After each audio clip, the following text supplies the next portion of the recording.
castigar as outras nações. É como a gente lê a história de Moisés.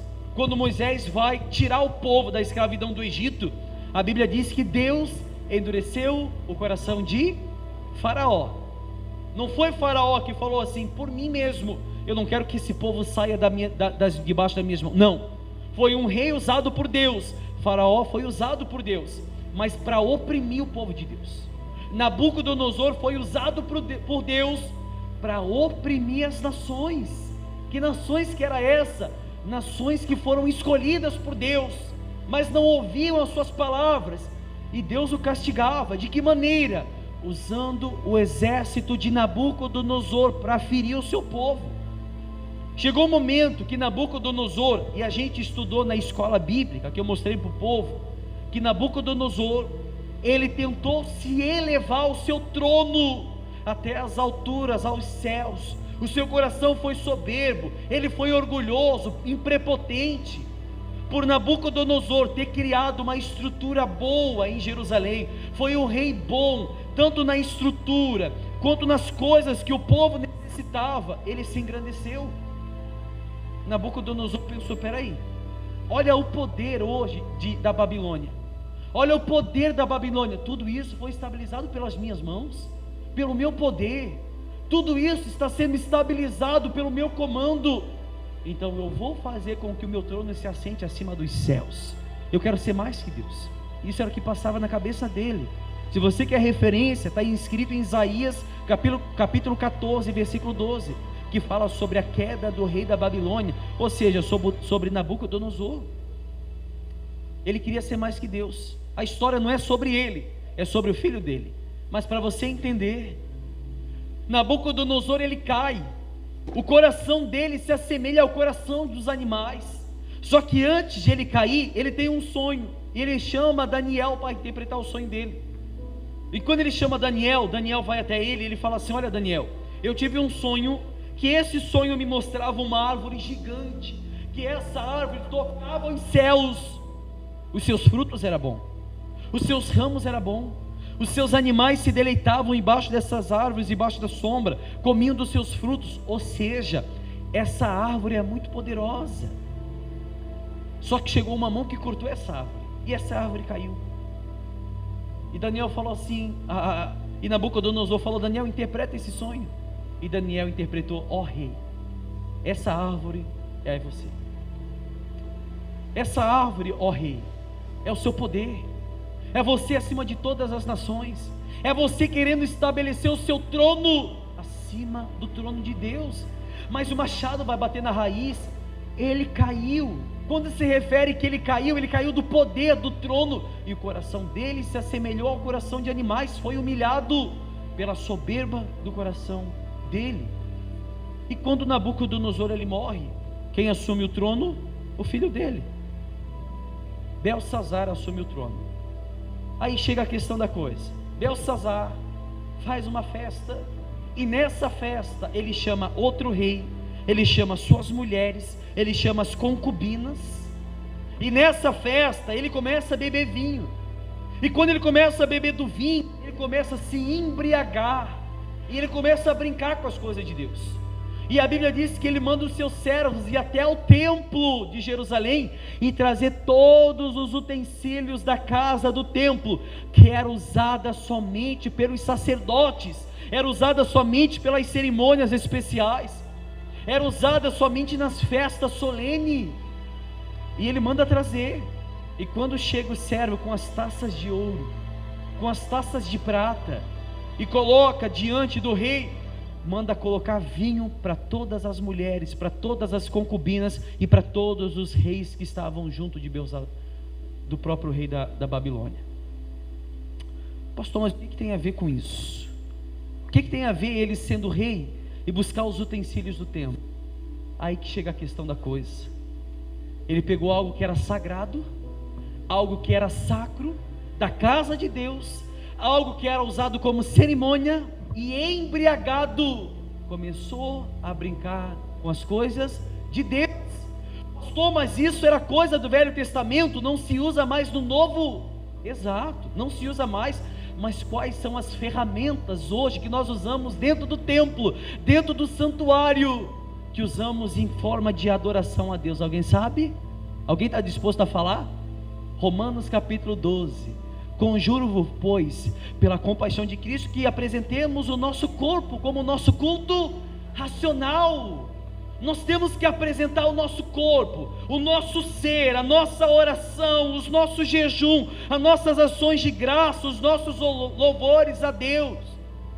Se nós olharmos pela realidade da igreja contemporânea, da igreja de hoje em dia, do século 21, nós estamos brincando com Deus. Nós brincamos com os argumentos de Deus. Estamos aqui fazendo orações, sabendo que há pouco tempo nós estávamos em casa em pecado. Nós estamos aqui ouvindo a palavra. Daqui a pouco vamos fazer as nossas orações, meu Deus.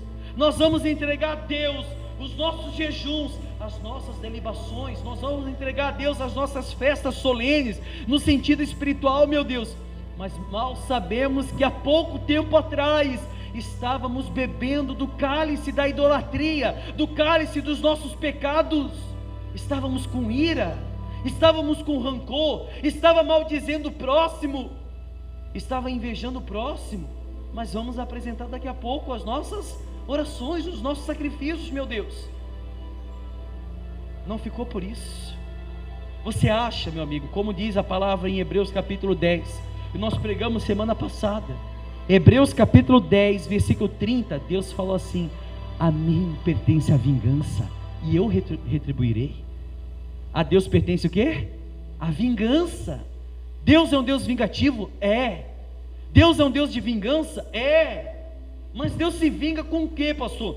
Quando nós estamos diante dele e apresentamos os nossos animais coxos, o pão profano no altar, nós apresentamos a oração insincera, a oração, como nós falávamos semana passada, uma oração hipócrita, uma oração rala, uma oração que não bate do teto para cima.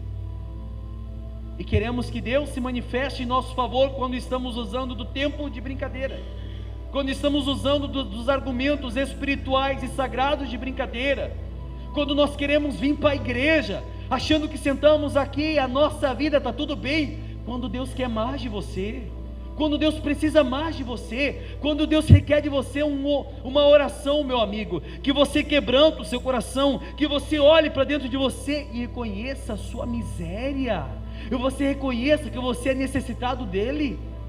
É essa a oração que Deus precisa. Deus não quer uma oração, meu amigo, que, como a gente sempre fala, de pessoas que se colocam diante dele: ah, Deus, a minha vida está tão difícil. É. Ah, Deus, eu preciso tanto que o Senhor abra uma porta. É.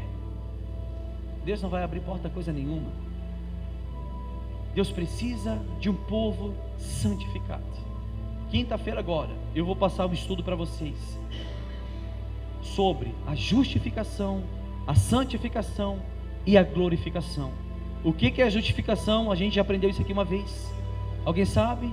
Justificação, o preço que foi pago na cruz era a dívida do homem. O preço que foi pago naquela cruz por Cristo Jesus, a dívida era minha e não era dele. A justificação, o preço, o tratado de dívida do homem iníquo, do homem miserável. Cristo não precisava fazer aquilo. Mas por que ele fez? Porque sabia que se não fosse por aquilo, seja todo homem condenável diante de Deus. Romanos capítulo 3 fala isso. Toda boca se feche, toda boca seja calada, e todo homem seja condenado diante de Deus. Todo homem é condenado pela primeira queda do primeiro homem, quando Adão entrega o mundo a Satanás. Todos os homens pagam e estão pagando pelo preço do primeiro pecado, o pecado original, a primeira queda, o primeiro homem. Por um homem entrou o pecado no mundo, a Bíblia diz assim, pelo segundo entrou vida, entrou graça, entrou misericórdia. Por um homem veio a condenação, por um homem veio a ira, por um homem veio... A gente sabe que estaremos diante do tribunal de Deus para serem julgados. Por um homem veio o julgamento, o juízo. Mas temos segundo homem veio a mortificação da carne, pelo segundo homem veio a ressuscitação do espírito, pelo segundo homem, como diz Efésios capítulo 2, nós estamos sendo ressuscitados juntamente com ele, porque nós estávamos mortos no pecado, a primeira morte do primeiro homem, a primeira morte de Adão. E hoje, se nós olharmos pela nossa realidade, ainda o homem não se desviou totalmente do pecado original. O homem é soberbo. O homem, no primeiro momento que ele pode, quando alguém faz mal para você, primeira oportunidade que você pode cobrar, você cobra. É ou não é? Sim ou não? Tem gente que é assim. Primeira oportunidade que ele pode demonstrar que ele vai fazer isso, acabou. Ele não nasceu de novo. Ele não nasceu de novo. E quando que eu olho, pastor, quando eu nasci de novo? É quando você não faz o mesmo que Belsazar fez. Os outros dos utensílios do templo, das estruturas do templo, da taça de ouro, da taça de bronze, da taça de cobre, ele usou desses argumentos para se deleitar nos seus pecados. Ou seja, algo sagrado estava sendo usado para pecado. Oração que nós fizemos em pecado, algo sagrado está sendo utilizado no meu pecado, na minha iniquidade, meu Deus. Eu não cheguei na parte principal aqui. E esse rei faz a festa. Ele deliberadamente dá para todo mundo as taças, que era só para o sacerdote. Só que quando ele vai colocar os seus lábios na taça, a Bíblia diz que quando ele vai em sacrilégio, em pecado, em concupiscência da carne, colocar a taça nos seus lábios, ele olha para a parede, aonde estava o candelabro, a canhandeira na parede, que iluminava onde estavam aquelas mulheres, ele olha um dedo e escrevendo, na mesma hora o seu semblante murchou. A Bíblia diz que os seus joelhos batiam no outro, ele começou a se tremer. Na mesma hora os seus ombros relaxaram, ele começou a ficar com medo. Eu penso a besteira que ele acabou de fazer. A besteira. Eu imagino a besteira que ele acabou de fazer. Ele olha para a parede e vê a mão de Deus escrito. E quando ele olha, ele não consegue ler. Ele diz, eu imagino o desespero dele, pelo amor de Deus, traga os feiticeiros, traga os adivinhadores, traga os caldeus, para que possam interpretar essas palavras na parede. Trouxeram todo mundo, mas ninguém conseguiu interpretar. Aí que bateu o desespero. Só que a mãe do rei se achegou naquela festa solene e disse, ó rei, vive o Senhor eternamente, mas eu conheço um homem que interpretava o sonho do seu pai, Nabucodonosor, e tudo que ele interpretava dava certo. Traga esse homem para mim. Lá Daniel se apresenta diante de Belsazar, e Belsazar fala assim, Daniel, se você interpretar, Daniel, esse sonho, ou se você interpretar essa visão, Daniel, você vai ser o terceiro do templo. Eu vou colocar cadeiras de ouro no seu pescoço, você vai ser vestido de púrpura. Ou seja, Belsazar começou a oferecer dinheiro, riqueza, poder para Daniel, para interpretar uma visão que ele teve. Daniel falou, o teu dinheiro dá para o trem, eu não quero ser cúmplice desse pecado não. O seu dinheiro dê para outra pessoa, mas eu vou interpretar, ó rei, o seu sonho, eu vou interpretar.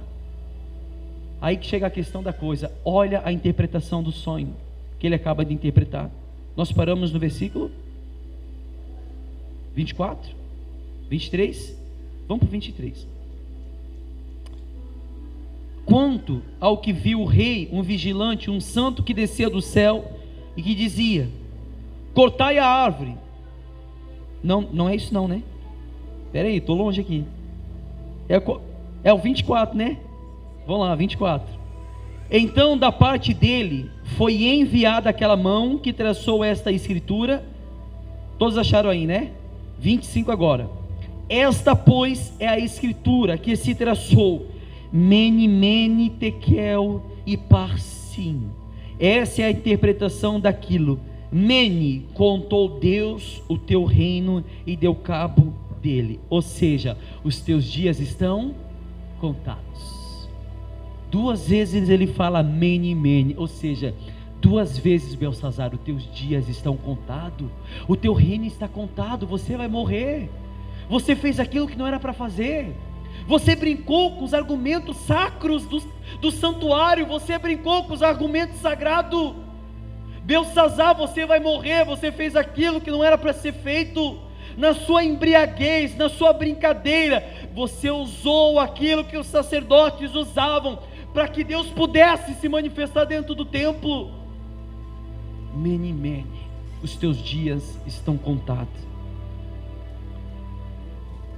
Aí diz assim, Tekel, 27, Tekel, é a parte principal, essa parte que fez eu refletir sobre esse texto. Tekel, pesado fosses na balança e achado em falta. Essa foi a parte principal do texto. Esse versículo é a palavra-chave. Pesado fosses na balança. Em outras palavras, eu vou traduzir para você entender. Você foi pesado na balança, mas não se achou peso suficiente. Você foi colocado na balança, ó Belsazar. Você foi colocado na balança, ó igreja sem mácula. Mas o lado do seu pecado estava muito pesado, ao ponto do lado da santificação não ter se mexido. O lado da balança que procedia era o lado da intrepidez do homem, da coragem que ele tinha de brincar com as coisas de Deus. Mas o lado da santificação não se ergueu. O lado da santificação não pesou. O lado da santificação não desceu. Ou seja, e Daniel fala assim: Belsazar, lembra o que Deus fez com Nabucodonosor? Você lembra do que ele fez com seu pai no passado? Você não queira que aconteça com você. Você não queira que da mesma forma que Deus castigou seu pai, ele faça contigo, não é? Ele fez a mesma coisa, só que ele fez pior. Ele brincou com as coisas de Deus, e ele foi medido numa balança, ao ponto de a condenação do rei se elevar mais do que a santificação. Aí que chega a questão da coisa. Se Deus colocar você numa balança hoje, meu amigo, se Deus te colocar na balança espiritual, qual o peso que vai prevalecer? Se Deus te colocar hoje, agora, nesse momento, numa balança, está aqui a balança. Esse lado é o lado da condenação, e esse lado é o lado da santificação. Vamos botar lá, tal fulano, botei. Lado da condenação desceu, está mais pesado. Não teve peso suficiente para estabilizar nem a balança. O pecado do homem, como a gente pregava inúmeras vezes, o homem bebe do pecado como se bebe água. O homem se deleita no pecado como se bebe um copo de água, meu Deus. Ou seja, a balança do homem está se pesando, e os dias dele estão contados. Os dias dele estão contados. Foi isso que aconteceu com esse rei. Deus mediu a iniquidade dele numa balança, Deus mediu o pecado dele numa balança, Deus mediu a oração dele, algo que não se elevou a nada, nem um peso de pena, meu Deus, enquanto a sua iniquidade estava tão pesada, ao ponto de Deus falar: mene, mene, o seu reino está contado. Os seus dias estão contados, rapaz. Você vai morrer, e não tem quem te tire da mão de Deus.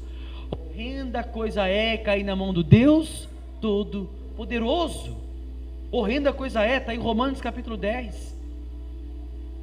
Horrível coisa é. Como eu acabei de falar em Hebreus capítulo 10, 30. A mim pertence a vingança e eu retribuirei. O que diz em Deuteronômio? Deus coloca os nossos pés nos lugares escorregadios, para que se resbalem em tempo oportuno. O homem que se deleita no pecado, Deus faz com que ele se manche com o pecado, para que ele caia o mais rápido possível. No sermão Pecadores na mão de um Deus irado, foi isso que Jonathan Edwards falou. Foi a principal parte, o principal versículo, que Deus ao seu tempo, quando resvalar os seus pés, se eu não me engano está em Deuteronômio 32, 35, no seu tempo, no tempo oportuno, quando o homem do seu pecado estiver na sua iniquidade, os seus pés vão se resvalar o mais rápido possível, pela iniquidade, por brincar com as coisas de Deus, por brincar com as coisas do Deus Altíssimo, do Deus Triuno. Deus nos trouxe aqui para santificar, para que o nome dele seja santificado. Deus nos trouxe aqui para que nós sejamos santificados pelo nome dele, sejamos santificados por ele. Mas muitas das vezes, meu amigo, como a gente sempre fala, o nosso interesse é outro, a nossa vontade é outra. Como é que Deus vai se manifestar na nossa vida se nós entramos aqui com outro interesse? É ou não é?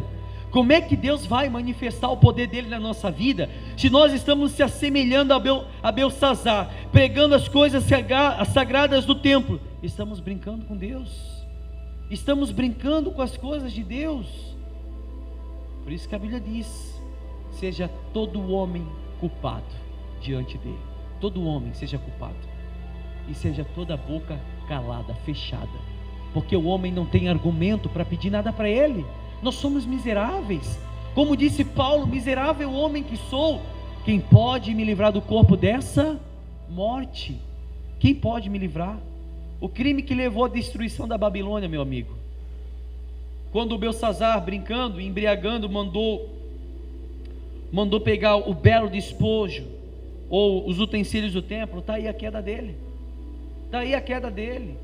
Eu digo uma coisa para vocês, baseado na palavra de Deus: se eu e vocês fomos tentados a pecar, nós devemos responder não.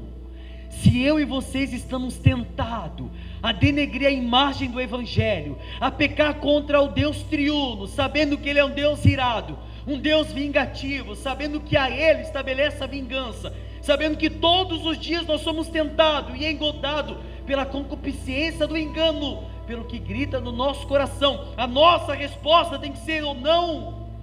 Que outro homem peque no meu lugar, mas que não seja eu. Que outro homem caia nos seus delitos e iniquidade, mas que isso não se atribua a mim, não se atribua à minha pessoa, para que eu possa estabelecer um concerto, ou uma oração a Deus, uma oração sóbria, ou uma oração suave, ou as minhas palavras não sejam palavras maldizentes, mas que sejam palavras de bênção, que eu possa ser justificado por Ele. Para que você possa ser santificado, é necessário que Ele te justifique, é necessário que Ele pague o preço do seu pecado. Não é de todo mundo. Eu não rogo pelo mundo todo. Jesus disse: eu não rogo pelo mundo todo, eu rogo por aqueles que o Senhor me deu, somente por aqueles que o meu Pai me deu. Pastor, eu posso me santificar se você não foi justificado? Não, possível. Como é que eu sei que eu fui justificado? Quando você tem prazer de ser justificado. Quando é que eu sei que eu fui justificado? Quando o seu prazer maior de santificação é maior do que a sua vontade de pecar. O homem que se santifica não se santifica por si mesmo, porque a obra da justificação é de Cristo, e a obra de santificação é do Espírito Santo. Dois ser diferentes, mas com o mesmo propósito. Dois ser diferentes, mas com o mesmo intuito. Cristo pagou por um alto preço. A Bíblia mesmo fala que a redenção da alma é caríssima, não há preço que pague, o preço foi pago. Agora, o homem foi justificado. A minha meta, o meu dever dentro da igreja é ser santificado, lutar contra o meu maligno no coração, lutar contra os desejos da minha carne, lutar contra o que grita dentro de mim. Como eu sempre falo, não, a guerra do cristão não é permanecer dentro da igreja. A luta do diabo não é tirar você da igreja. Não é, meu amigo. Tem muita gente dentro da igreja que vai ser condenada. A luta do diabo, sabe qual é? É que você não se santifique. A luta do diabo não é que você venha para o culto de domingo, ouve a palavra que o pastor está pregando. E como a gente sempre fala, tem gente que ouve a palavra, mas faz tudo tudo errado, tudo de errado. Está na mão do diabo? Está na mão do diabo.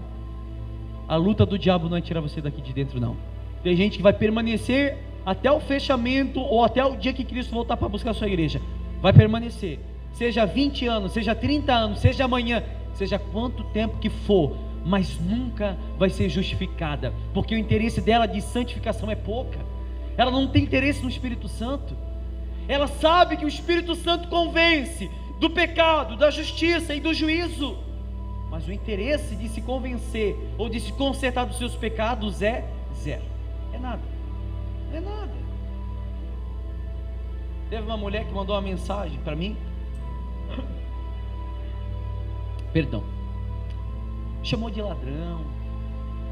Você é ladrão, você rouba a igreja, você está no altar enganando as pessoas. Eu falei bem assim: se eu sou um ladrão, que Deus me condene agora e ir para o inferno. Agora, se eu não sou um ladrão, que seja ao contrário, que você seja condenada.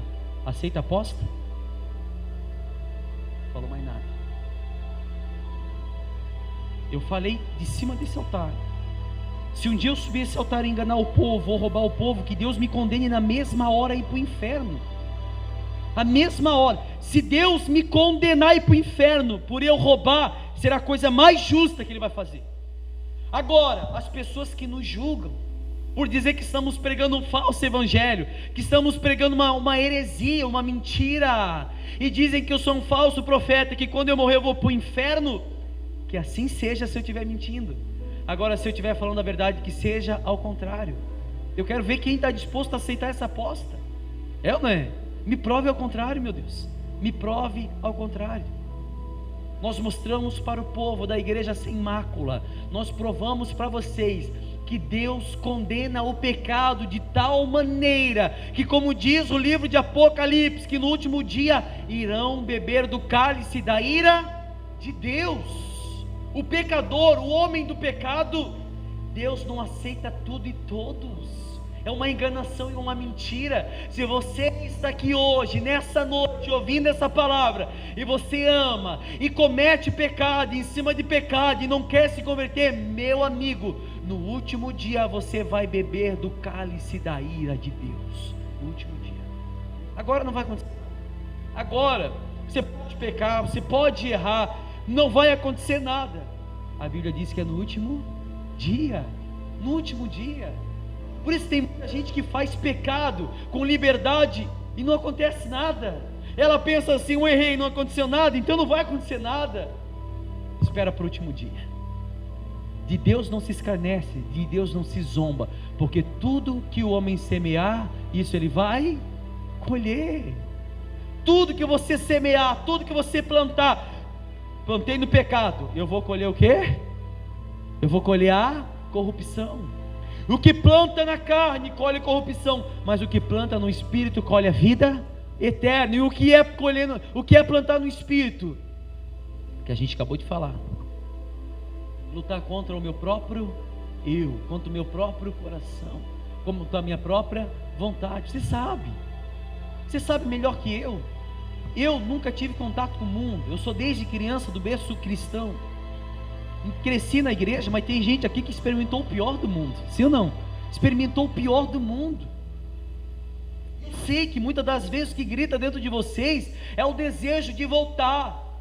Mas tem gente que não volta, sabe por quê? Porque não pode rejeitar a pedra de esquina. Como eu acabei de falar, se eu e você formos tentados, que a nossa resposta seja não, porque nós vamos ser tentados e engodados pelas nossas próprias vontades, pelos nossos próprios desejos.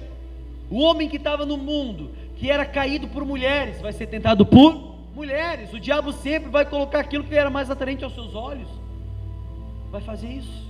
E o cristão fraco, meu amigo, ele vai cair. Eu sou de Deus, você é de Deus? Eu sou separado por Ele. Nós somos separados por Ele. E como? Aí eu penso assim: como pois eu cometeria tal maldade contra Ele? Eu, né? Como pois vocês cometeriam tal maldade contra Ele? A balança está aí, a balança está posta. Se talvez a balança do pecado está se elevando mais, faça diferente. Faça ao contrário. A partir de hoje começa a fazer diferente. Quando você colocar suas orações em dia com Deus, se apresenta a Ele, meu amigo, com suas orações não religiosas, mas mostrando a realidade do seu coração. Diga: meu Deus, eu sei, meu Pai, que se o Senhor voltasse hoje, nesse momento, nessa hora, eu seria condenado, porque eu sou um péssimo exemplo de cristão. E quando eu olho para os cristãos martirizados no passado, eu tenho vergonha do cristão que eu sou. Eu tenho vergonha do cristão que eu sou. Se nós pudéssemos viver no tempo passado dos cristãos que foram martirizados, a nossa geração é uma vergonha. A geração do século 21 não morre mais por Cristo, meu Deus. É como eu falei e postei nas minhas redes sociais. Sabe qual foi o momento da queda da igreja cristã? Foi quando ela parou de ser martirizada para ser aplaudida. A queda da igreja foi o momento em que ela parou de ser morta pelo evangelho. E como disse o patrício Tertuliano, o sangue dos mártires é a semente da igreja, a semente do evangelho. O evangelho está escasso porque ninguém mais morre pelo evangelho. O evangelho está escasso porque ninguém mais quer dar sua vida por ele. Quer seguir a mim? Você quer seguir a Cristo? Quero, pastor. Aquele que quer vir após mim, tome a sua cruz, negue-se a si mesmo e siga-me, e será um dos meus discípulos. 2 argumentos impossíveis ou difíceis para o homem: tomar cruz. O que é tomar cruz? Vai pagar um alto preço, perseguição, vai sofrer calúnias, vai sofrer muitas das vezes calado. Foi o que Cristo fez. Quando Cristo estava carregando a cruz e estava pesada, não era pela cruz estar pesada, eram os nossos pecados que estavam sobre ele. Se tornou um peso muito grande, meu amigo. E quando Cristo estava carregando aquela cruz e a cruz caiu, foi um certo homem tentar ajudar Simão Cirineu, se eu não me engano. Me corrija se eu estiver errado. Simão Cirineu vai tentar ajudar, mas ele não conseguiu, porque a cruz era para Cristo. Quer seguir a Ele? Toma a sua cruz, negue-se a si mesmo e siga Ele. Pastor, não vou para a igreja hoje, estou cansado. Que negar a si mesmo é esse? Isso é negar a si mesmo? Meu amigo, se você não vem para a igreja por cansaço, me perdoa aqui que eles não quer você.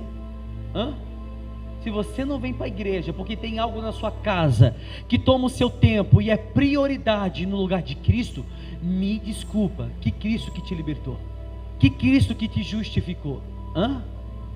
Nós estávamos falando ontem do nosso obreiro Rogério. Sabe como é que era a vida dele? A dona Jane era testemunha, a esposa dele. Tinha um momento que ela estava doente, ele falava para ela assim: amor, eu vou para a igreja, depois que eu sair da igreja eu volto para cuidar de ti.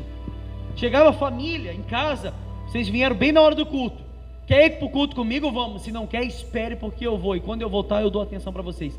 Deus era em primeiro lugar na vida dele. Eu lembro que ele era um dos primeiros a chegar, e quando chegava o joelho estava no chão. Quando ele chegava, a sua oração de quebrantamento, meu Deus, como esse homem chorava. A dona Jane falou que nos momentos que ele fazia uma coisa errada, na mesma hora, onde ele estava, ele colocava o joelho no chão, e ele chorava, pedindo: perdoa-me, Senhor, pelo que eu acabei de fazer. Cadê as nossas orações de quebrantamento, meu Deus?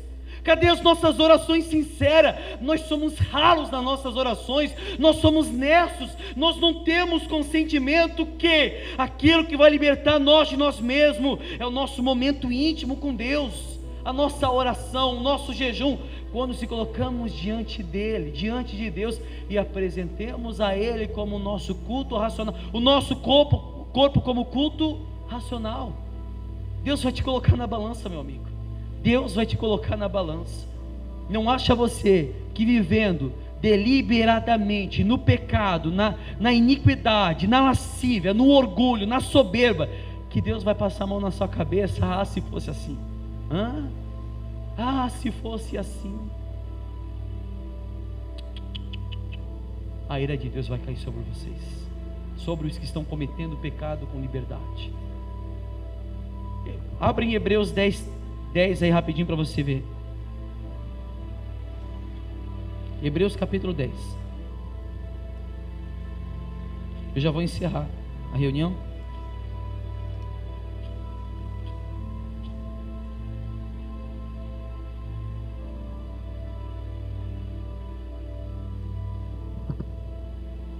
Deixa eu falar uma coisa para vocês aqui, que isso aqui vai E vai ferir muita gente.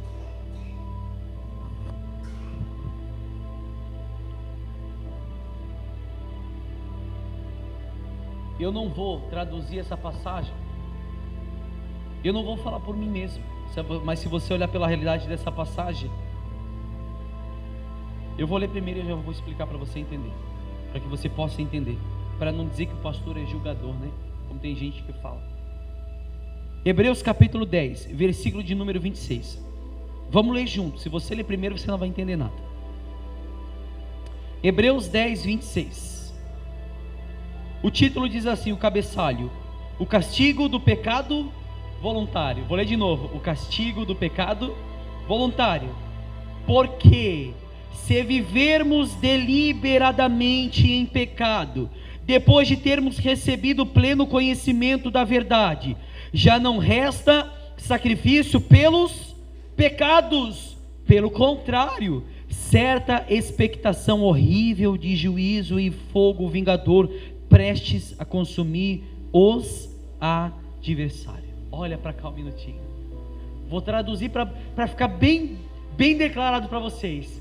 Aquele que peca com liberdade, conhecendo a palavra da verdade, não adianta fazer mais nada, porque não resta mais sacrifício, a não ser um ardor de fogo horrível, que consome os seus adversários.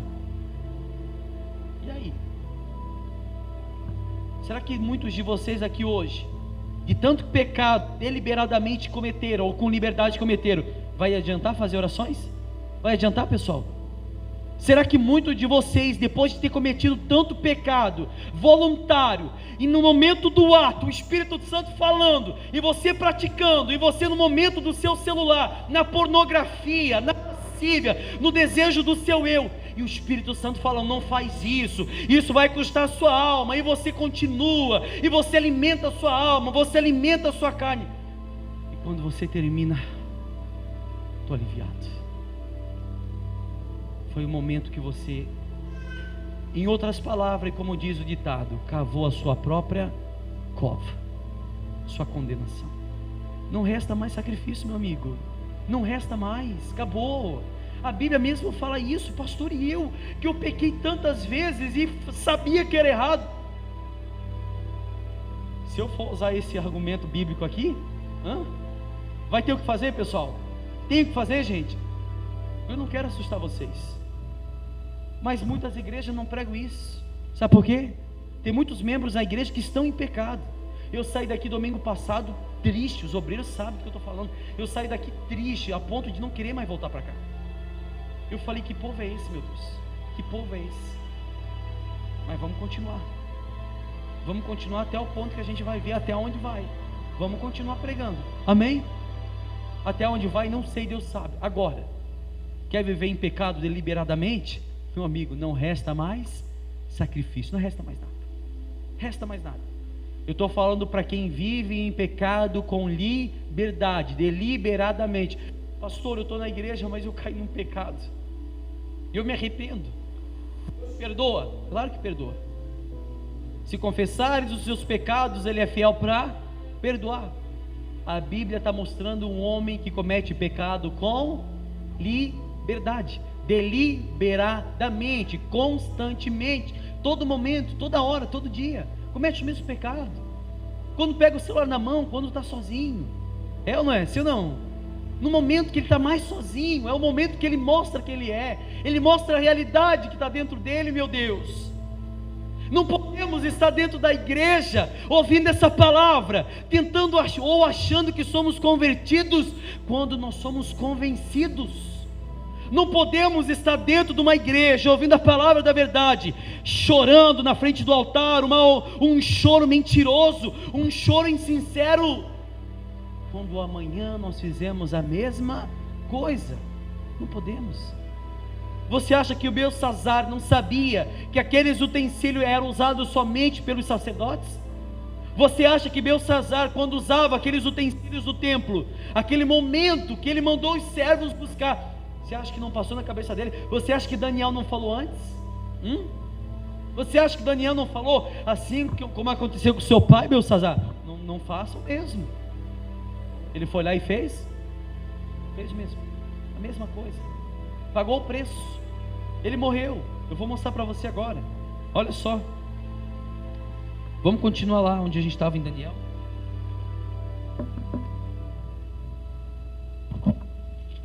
para a gente encerrar. Vocês estão entendendo, pessoal? Vocês não estão querendo me apedrejar não, né? Bem, porque aqui nem tem pedra, né?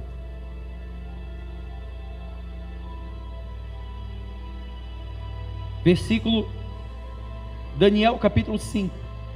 Continuar para a gente terminar aqui. Daniel 5, 29.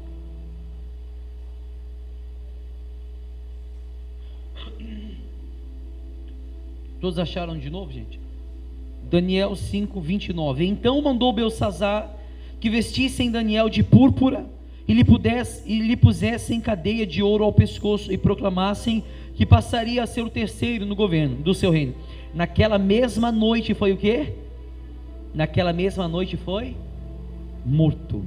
Naquela mesma noite foi morto Belsassar, rei dos caldeus. Na mesma noite. Não foi na outra semana, no outro mês, na mesma noite. Porque ele brincou com as coisas de Deus. Eu sempre falo, sempre vou falar. Domingo passado a gente fez um exemplo aqui. Você não sabe o dia que você vai partir, ao ponto de você não ter coragem de assinar uma folha. É ou não é? E se você estiver brincando com Deus, e se for hoje à noite? Louco, essa noite pedirão a tua alma. O que tem preparado e para quem? Será. O que é a sua vida ao homem? A não ser uma fumaça que logo aparece depois some. A gente está brincando muito de evangelho. Infelizmente, a nossa igreja, infelizmente, está brincando muito de evangelho. Mas não sabe o que é evangelho.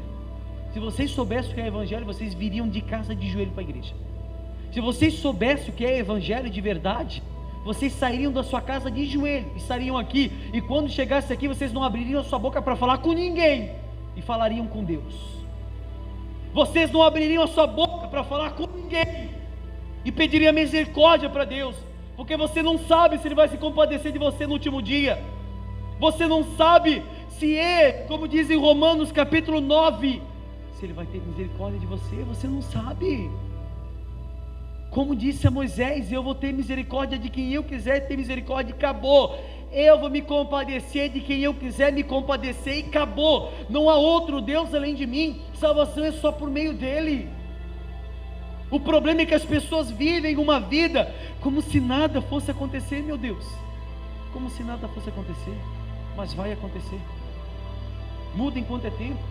Pastor, e se eu sou um daqueles que pecam deliberadamente e não tem mais sacrifício para mim? É só você que sabe, não sou eu. Você sabe do seu oculto. Eu não sabe o que você faz nas suas entre quatro paredes. Você sabe. Você sabe quando você está sozinho. Você sabe quando não está sua esposa, não está o seu filho. Você sabe. Você sabe. Você sabe quando você está na frente dos seus amigos. O cristão, né? Que era para dar bom testemunho, mas revela o que está dentro de si. Você sabe, meu amigo. Aqui dentro fala de Deus, mas na frente dos amigos, né? Os amigos nem sabem que é cristão. Porque se falar que é cristão, você é cristão? Que cristão que é você? É ou não é? Verdade ou mentira? Infelizmente. E tem muita gente na igreja assim. Que se eu perguntasse para amigos, pelo testemunho do tal fulano, você ia para a igreja? Para a igreja dele? Jamais. Jamais. Infelizmente. Amém, pessoal? Entenderam a palavra? Me desculpe, mas essa é a realidade. Me desculpe, mas eu mostrei para vocês na Bíblia. Eu mostrei para vocês. Agora, pastor, eu quero me converter. Então se converta, meu amigo. Não se convença. Se converta. Não seja um convencido. Não esteja aqui achando que o momento de uma pregação porque você se arrepiou, o momento do louvor porque você se arrepiou, o momento da oração porque você chorou, que isso daqui é obra do Espírito Santo. Não é nada. A obra do Espírito Santo revela um novo homem dentro de você. A obra do Espírito Santo revela uma nova mulher dentro de vocês. Um novo homem, uma nova mulher, o interesse pelas coisas de Deus. Esses são os nascidos do Espírito, porque os que são nascidos do Espírito buscam as coisas que são do alto. Os que são nascidos da carne buscam as coisas que são de baixo. É só você olhar quais são as suas prioridades. Amém? Entenderam, gente? Vamos ficar de pé.